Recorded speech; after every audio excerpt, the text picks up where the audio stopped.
ibigeragezo byaza akaguhumuriza akakubwira ati humura turi kumwe.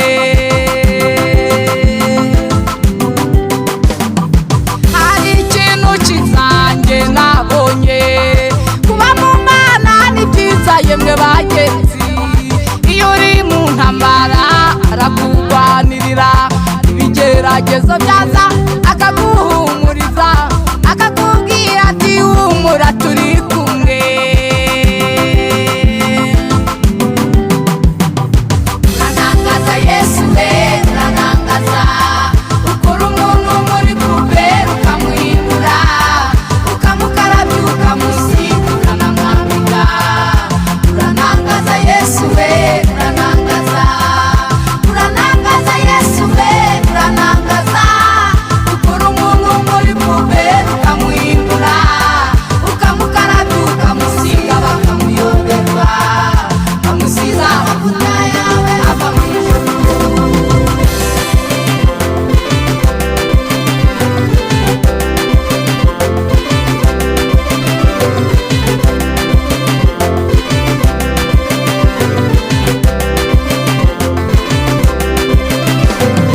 Asize amavuta yawe umugabo Dawidi, umwe wari umushumba aragira intama, bakuru be n'abandi benshi baramuyoberwa kuko yari umushumba akaba umwami.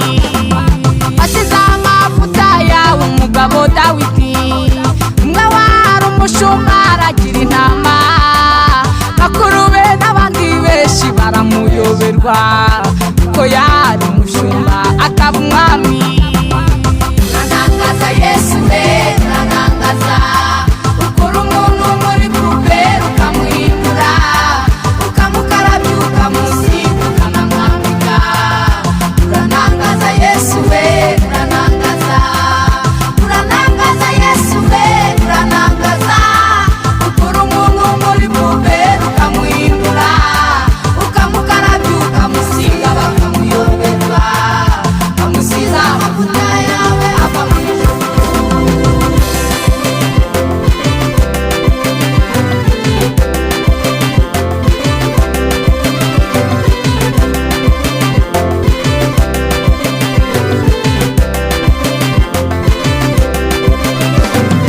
Uwo mugabo witwa Yesu arakomeye, iyo ageze iwawe byose arabihindura.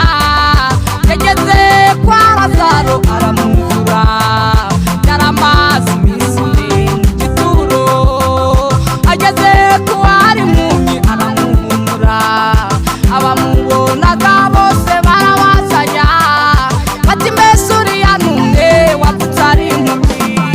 Uwo mugabo witwa Yesu arakomeye, iyo ageze iwawe byose arabihindura.